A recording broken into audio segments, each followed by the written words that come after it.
Playing it now, this is technically the first time I played it, but I just finished the main campaign. And Pokemon writing has not improved since the iteration of the first game. It's still the same shit. It's not something I should take it for what it is. It's a children's game written for kids, but still, it's no justification to write it like the way it is. It's a what if plot, and then plot rather, and then this happens, and then this happens. There's justification for things, but this one has time travel. I hate things with time travel plots in them. It's either poorly implemented or destroys a lot of stakes. But this one, it's not really much because the idea is they're using the time machine to. Yeah, the professor is rather selfish on this one. She tried to bring prehistoric Pokemon on the real world for some reason. She basically wants to do a Jurassic Park.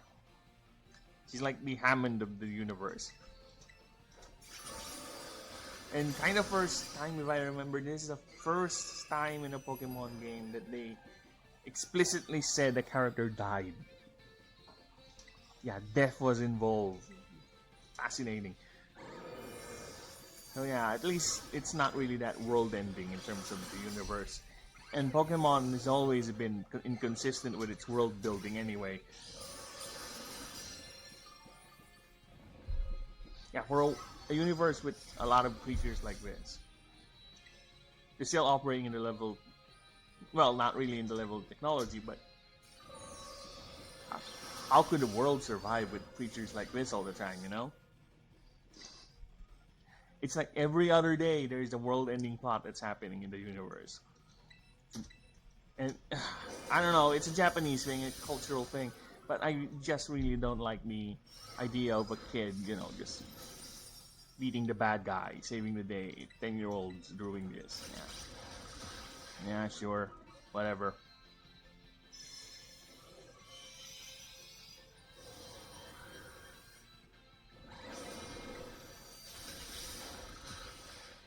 Sure, whatever. 10-year-olds. So in fact, I think the oldest was 16. Forgot which game. At least 16 teenagers. Oh no, I'm not gonna capture that. I have a Happy Knee. I can raise one. No problem there. In a cave, rather. Yeah, back to Pokemon. Yeah, there's really nothing to discuss with Pokemon writing. It's just a vessel. Things to justify whatever gimmick they have. Yeah, I know, right? It's always what a teen being stopped by a kid, and every adult, unless it's required in the plot, will just stop doing what they're doing just because a kid beat them up in a Pokemon battle. And I don't know if it's ever justified in the universe or in the games, but this world doesn't have any guns or firearms, really. I know there's some sort of implication of an army and in a war with the old version because Lieutenant Surge is a lieutenant, so there's a military, I guess, but no weapons, no nothing. What do they just rely on throwing Pokemons at each other during a war, and if they lost the Pokemon battle, that's it. They'll just, whatever, we lost.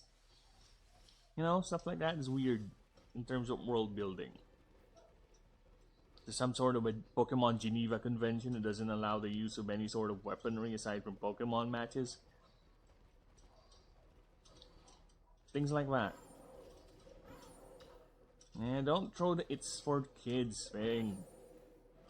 There are a lot of kids media that is more thought out than this. Lord of the Rings technically is just a for kids thing because Tolkien wants to make a mythology for England, for Britain, and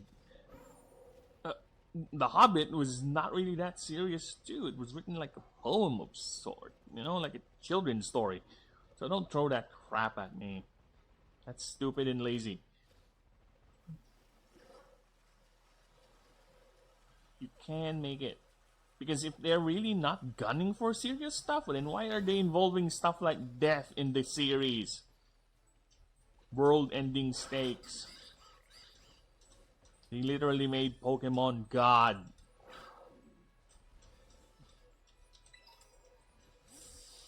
If it's really not that serious, you gotta be kidding me. No way you can convince me they're not going for serious shit.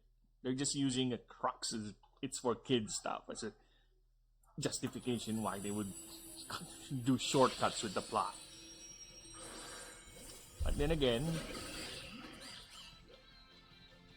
let's just say, years of me playing these games have turned me somewhat immune to that.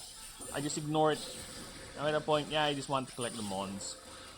That's it. When there's dialogue, I just skip, and just read the last part or just skim through the dialogue, trying to see what's context, what's the greater thing that's going on. But other than that, I just tune out. I just headcanon myself as an older kid, which is harder now considering there's an actual model of me being a kid and I'm actually going to school. And by the way, those school things, those classes, at least they're in theme. I'll give them that,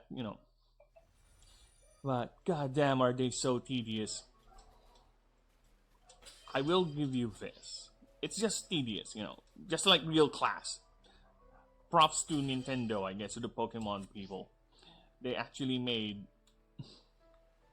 class tedious.